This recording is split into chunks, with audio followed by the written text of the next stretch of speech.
NetCafe is made possible by RonDiamond.com, the oldies site on the internet.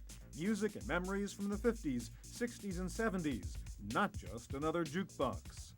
Additional support comes from the law offices of Ivan Hoffman, lawyering with integrity for internet law, copyright, trademark, and other intellectual property law. And by TechWeb for up-to-the-minute technology news.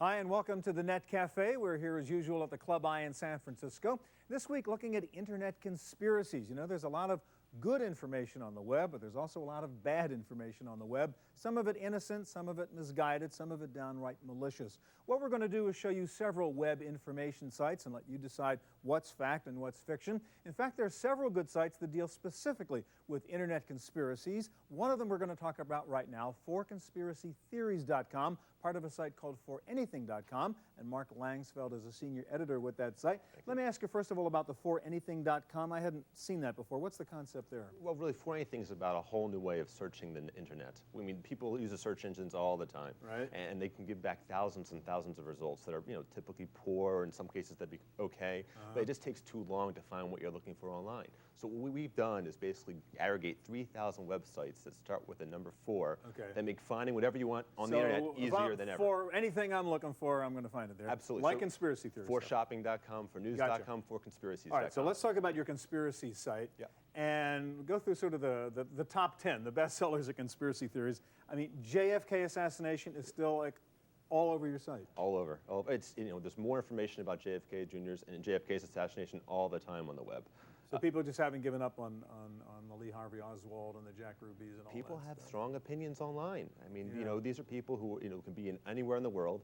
They can have the really strong opinions of, what they think really happened, Right. and they can express themselves online. It's free. Right, and 35 years later, whatever, it still goes on. Absolutely. All right, and of course then we have JFK Jr.'s death, and people are online saying, well, he didn't really die, and he's living somewhere else, and that stuff is circulating too, right? Yeah, just like his father. I think for more of JFK Jr.'s sense, we've seen less material about the actual death, and it is just the whole mystery behind the whole family. Right. I mean, it's tragic what's really been happening. But I've seen stuff saying he's not really dead. This is a cover-up. He's living in South America somewhere. And that's really a major theme with most people who die, we find. Yeah. People who wanted to get away from the fame and wanted just to kind of live off on an island. All right, you've got all kinds of Elvis links on your site. People talking about Elvis is not really dead. Absolutely. Elvis, Tupac. I mean, we can go through, the Princess Di. Yeah. These people have mysteriously died and are hiding away somewhere else in the world. And all these people are spreading these stories on the web. What is the psychology you think here? I mean, why are people driven to not believe what's out there? I think on the web, what you have is an environment where people can put up anything virtually for free. Right. And so if you have people in all over the world, Zimbabwe, United States, Canada, it doesn't matter where they are. And you have all this information out there that it's unbiased, it's not typically American, and so we can find these wonderful stories, and people have strong beliefs. Now, you've got, TWA Flight 800. I mean, that's a big one, too, right? Remember, Pierre Salinger got in big trouble. They held a big news conference saying, I have definitive evidence that the Navy shot this down or something. And he was reading some junk on a website. Yep. I mean, there's reports that they actually had some satellite photos of these missiles going up and connecting with the ship as it fell from the sky. It's amazing. And here's a former White House press secretary who falls for a web conspiracy. Absolutely. Now, Waco's an interesting example, right? Because for years, people were telling these stories about Waco, and it turns out they might have been right now with what we've learned. Yeah, I mean, even PBS has a special on the internet about the Waco, story and who shot first, and these are debates that are happening right now in the government. Wow. What are any other ones we haven't talked about that are on your site in terms of popular conspiracy theories that are still going on? I think the most interesting one that we find is, I think, more enlightening is that Papa Smurf is a communist.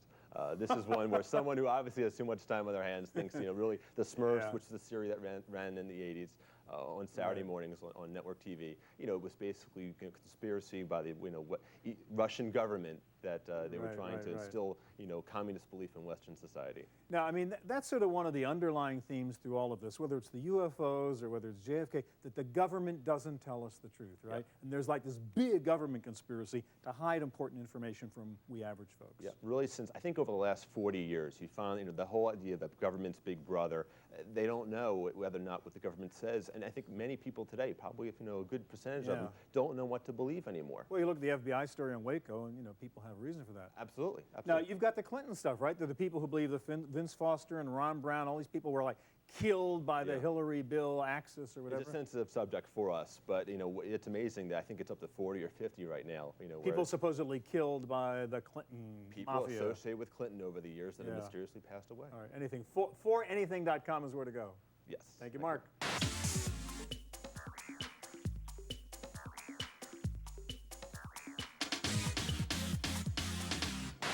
This is a great time to be a conspiracy theorist with the coming of the new millennium. If you read all the conspiracy theories on the web right now about Y2K, you'd be convinced that the world is coming to an end just because the calendar is changing. Jane is talking to a journalist who's been covering this angle of the Y2K story. So, Don, you're the religious writer for the San Francisco Chronicle. That's and right, yeah. You've been keeping track of Y2K, and it relates to religions and spiritual awareness and those types of things. I'm not sure I quite get the link between the year 2K, computer bug, and religion, so maybe you can help me put those It does two seem together. strange at first, doesn't it? Yeah. Well, what I noticed was that two distinct religious groups, conservative evangelical Christians and people in the New Age movement, had an unusual interest in the whole Y2K computer bug. And I found that interesting. In the case with Christians, there's a long tradition of Christians looking at the book of Revelation, Right. which talks about the end of time, the end of the world, the apocalypse, and trying to figure out when that is and what all this sort of visionary, bizarre material in the book of Revelation is all about. And a lot of Christians were looking at the Y2K computer bug and all these predictions of the end of the world because the computers are going to crash, and then the book of Revelation and finding parallels between the two, connecting biblical prophecy with Y2K and Sounds and like all that. it sounds a bit like a self-fulfilling prophecy, because there's sort of long time been people talking about the millennium, the end of this millennium being the end of the world, and then suddenly this Y2K bug comes along and it becomes the substitute for justifying it? Or? Well, throughout history, people have been trying to figure out, for instance, what is this 666 in the book of Revelation, or who is the Antichrist, and so throughout history, different candidates have come up. I mean, some people thought Hitler was the Antichrist, or Saddam Hussein, or Ayatollah Khomeini, whoever is the enemy or the devil or the suspicious character out there. Well, now it's funny. A lot of people think that the internet is the Antichrist. So the World Wide Web 666 equals www. People are coming up with all kinds of ways of calculating. So you're talking about numerology. Numerology, okay. For instance, looking at the numerological value of the Hebrew alphabet or the Greek alphabet. One guy came up with a system which shows that www actually equals 666. Or you spell out computer if every letter in the word computer is assigned by increments of 6. There's a way you can get it to add up to 666. So there's all these people out there trying to figure out how they can connect these two events. So we hear a lot about sort of the apocalyptic views of the end of this millennium, and we also hear about Y2K and a lot of the frenzy over the fears that people are going to be hoarding, and the stock market's going to crash because everybody's going to be trying to sell their stock before the end of the year. Is there another side to the coin? Is there any light at the sort of Y2K there's a whole one thing I've written about in the Chronicles. There's a whole range of reactions to this. There's one extreme, or the doomsday. People seeing digital doom, in the internet. But then there are other people that say, well, this is a great opportunity for people to get together, neighborhoods to get together, meet your neighbor, get prepared in case something does happen. So better to know your neighbor so they can help you out in the case. I mean, they say that every crisis can also be an opportunity. There's a way to look at a crisis and make it into an opportunity or to a positive development. So a lot of churches and other spiritual groups or neighborhood groups, they're getting together and just making sure they know each other, having, pooling resources around water and food and so just this whole idea of shortages.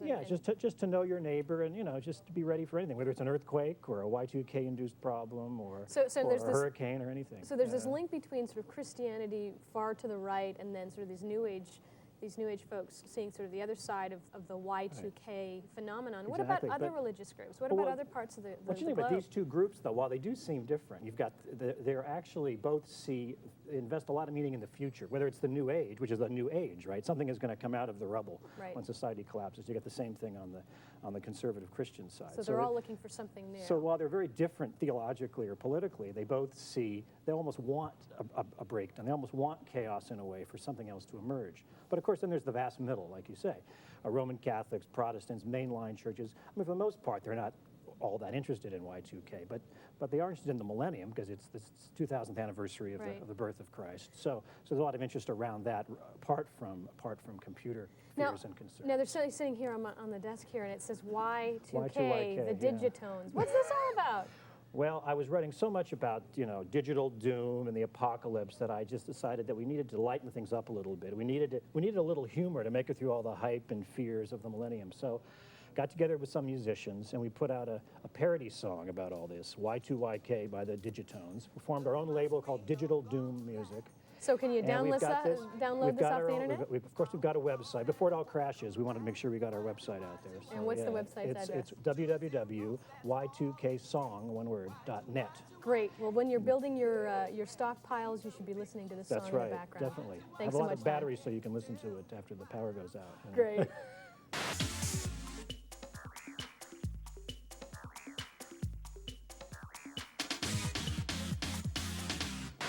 For many people who surf the web, the real internet conspiracies are not on those weird oddball sites, but on the mainstream media sites. They believe there's sort of an unwritten conspiracy not to cover certain kinds of stories.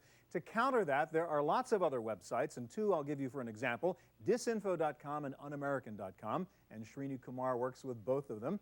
Srini, is there a conspiracy in the mainstream media not to give us the information we ought to have? Well, whether or not there is a conspiracy, the fact remains that we are not receiving an adequate amount of political information through cultural outlets such as media outlets. Now, I mean, there's a sense we get more than we want of this. Now, what do you mean we're not getting enough? In a way, the editorial ability of the mainstream media is a lot more significant as a counter-revolutionary force than the actual content. In other words, it's not how something is said, but what it gets chosen to be said. Okay, so editorial decisions are made that leave out a certain segment of society. That leave out what we commonly term as fringe information, which is the specialty of disinfo.com. Okay, what is fringe information? What do you mean? Fringe information includes everything from how-tos such as how to subvert a high school to whys and wherefores, position papers on different more or less radical non-mainstream Republican or Democratic views on political decisions. So what disinformation purports to disseminate is more is information that will incite people and action. Right.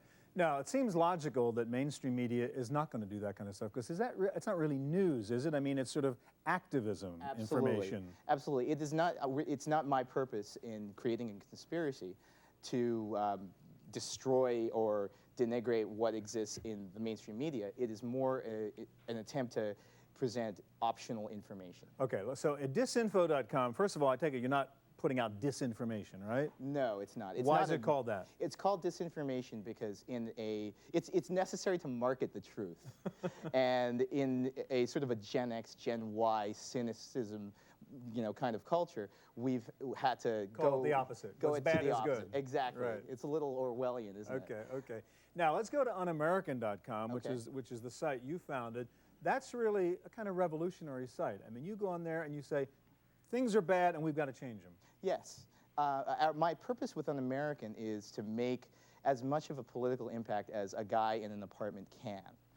Okay. The point being, I think that it's our responsibility as citizens to express ourselves as vigorously as possible, especially when we see something of which we're critical. Yeah. Now, most people think things are just great now. Everybody's making a lot of money, society is wonderful, blah, blah, blah, and you're out there saying, no, things are terrible and we've got to change things. Well, I mean, are you a revolutionary? I mean, would you go out and, get a gun if you could and change things? It's not about violence ever, really. I mean, the idea that there could ever be a coercive overthrow of the United States government is to me, absurd. That's over. Exactly. Okay. And so my Therefore? My revolutionary goal has nothing to do with, rebooting just the political and social structure. I kind of want to play with people's minds a little bit and have them learn ways of using the existing system to their benefit. So is it kind of a values issue? You think maybe the wrong values are put up on a pedestal and we don't have the right values in a sense? I do, and I think one of the reasons I'm in the Silicon Valley and pushing this kind of a philosophy is that I see a lot of kindred spirits within the web world. A lot of people are starting their own businesses, turning their own sites into community focuses. Changing the rules. Exactly, exactly. Yeah. And community has been one of the things that has been destroyed in the last 50 years of mainstream media. And I'd like to see it come back, and the web is arriving just in time. That's for sure. Now, on American.com, you sell stuff there, right? I mean, that's the business you're in. Absolutely. What, sort of like radical posters, radical bumper stickers? Yeah, it's stickers, T-shirts, postcards, pins, anything I can put a message on. And what kind of messages? Well, Without using bad language. well, fundamentally, we sell the truth in 10 words or less. we deliberately choose media such as T-shirts, stickers, etc., where you can't exactly just ramble on and on. And what kind of typical message would be? Well, Whitey Will Pay is a typical kind of a what more are your humorous best one. sellers? Well, Reboot America is a very popular one. People Before Profit, and we also have more off-color stickers for a non-television audience. All right, so on these two sites again, what do you hope to ultimately accomplish? If we go to Disinfo, we go to Un-American, you're trying to get me to do what? Well, think of the web and the internet as the greatest gift in the world to anybody who wants to start a conspiracy. Okay, we have things like encryption, we have universal access, we have timed release programs that can put out web content on But your conspiracy schedule. is designed to ultimately accomplish good. Absolutely, absolutely. Right, It's Trini, sort thank of you. like making white blood cells out of individuals.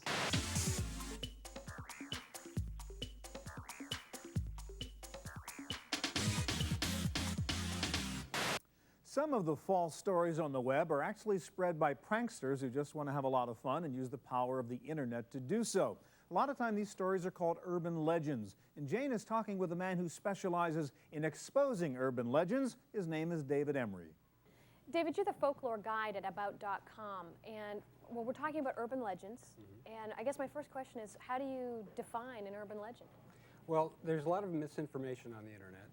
You have internet hoaxes, you have rumors, and you have urban legends. What's different about an urban legend is that it's a story. There are traditions of telling legends that go back thousands of years. In fact, people have always told legends. And an urban legend is a modern story that's usually about one person, something happened to one person, or maybe a family. You hear it from a friend of a friend who claims that they know the person this really happened to. And it's a story. It has a beginning, middle, and an end, and often there's a moral message to it. And the way that's different from a hoax or a rumor is that hoaxes might just be warnings about some hazardous substance that might kill you. Or a virus on the computers. Yeah, and a rumor might just be that such and such a star has some strange sexual habit, or, you know. They all do, don't they? No. I thought so. So now, what would be an example? What would be one of your favorite urban legends, since you are the authority on urban legends? Well, my favorite, and really this is most people's favorite, because I've found that almost everyone has told this and believed it at one time or another, is the legend of the kidney snatchers. Yes. And this story, the way it's told these days is that there's a student in Austin, Texas, who goes to a party one night, has too much to drink, does some drugs, meets a woman he's never known before, and goes home with her, passes out, and wakes up the next morning, and both of his kidneys are gone. He's lying in a bathtub full of ice, and he's bleeding, he's got big scars on his back, and there's a message written on the mirror in lipstick that says, "Dial 911, your kidneys are gone." Sounds a bit far-fetched, though. Yes, and supposedly the kidneys have been sold on the black market, and as far as we know, this has never happened. There's some talk in foreign countries about organ snatching rings, but this is always done in clinics, and it's by doctors who are taking money under the table or something, and so they have the appropriate setting to do this in. But it's virtually impossible to surgically remove somebody's kidneys without a staff of qualified personnel around. So what do you think the bigger lesson to this? I mean, you've got a philosophy background, and obviously there's got to be something behind all of these urban legends, and this one in particular. What do you think the bigger message is here? To tell you the truth, I think it's about fear. Urban legends tend to tell us what we're afraid of, and oftentimes what we're afraid to talk about. The apparent moral of this story is don't go out drinking and take drugs and go around with strange people. But really, it's about how all of us are kind of afraid of strangers.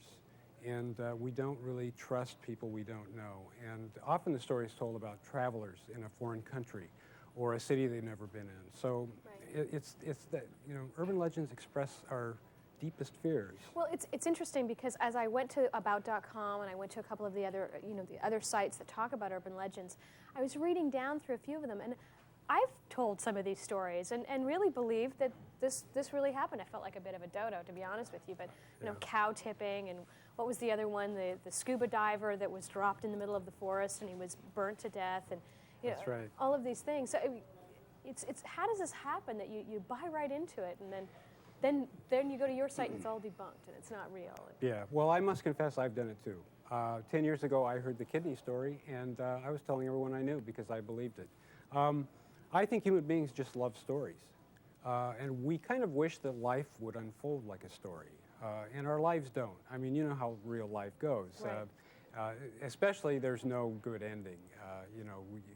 Like even relationships or you name it, family matters. Things blow up and then they kind of just dwindle out, and there's nothing satisfying about it. But we wish that life would be like a story. And so when we hear these great stories, like the frogman dropped out of a helicopter into a forest fire, and his charred remains are found They're so later. complete. Yeah, they're complete, and they make us feel good in the telling. So if we go to the about.com section on urban legends, there's just a wealth of information, some to surprise, and some for just a great giggle. It's a great website and a great column. Thanks so much. You're welcome.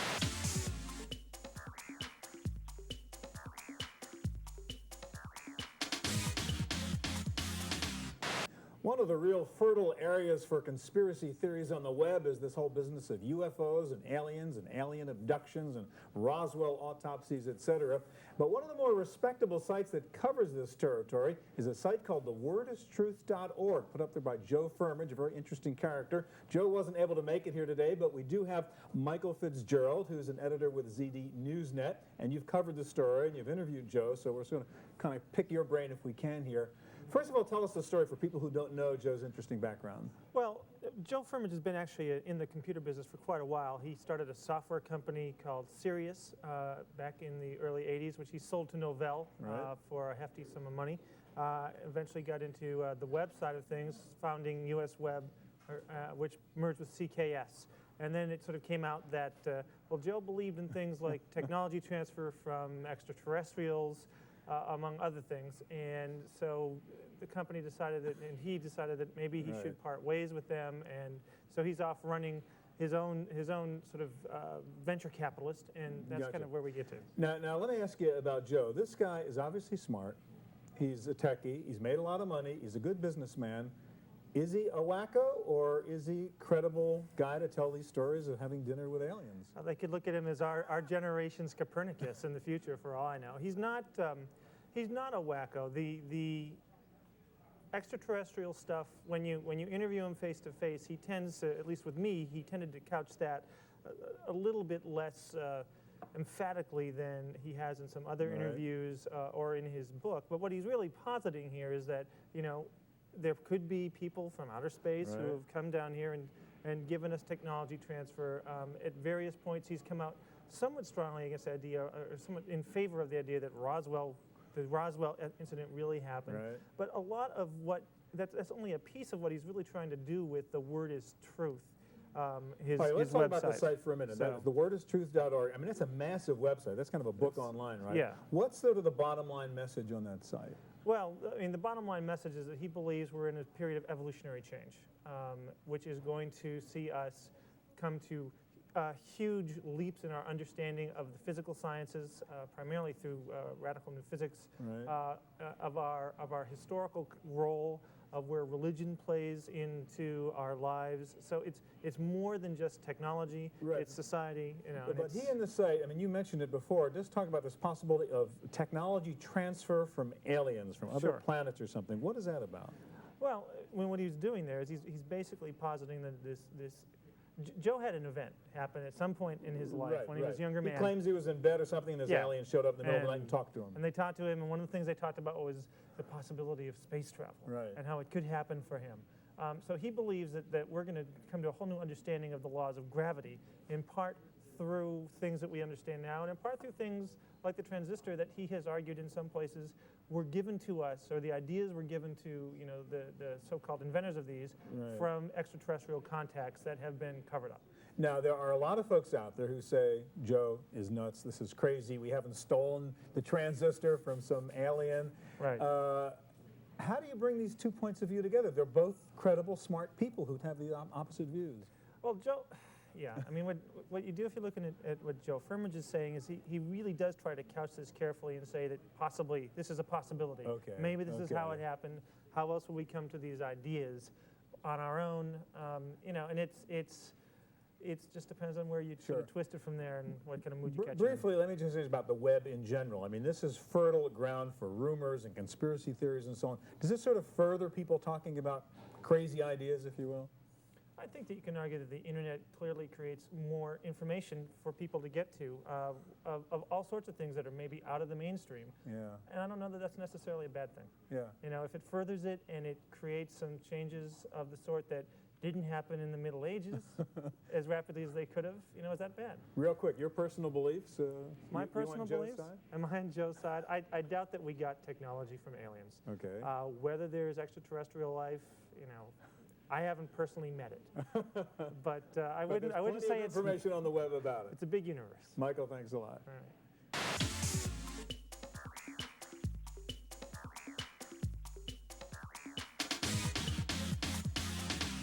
That's our look at conspiracies on the internet, some rather interesting stuff.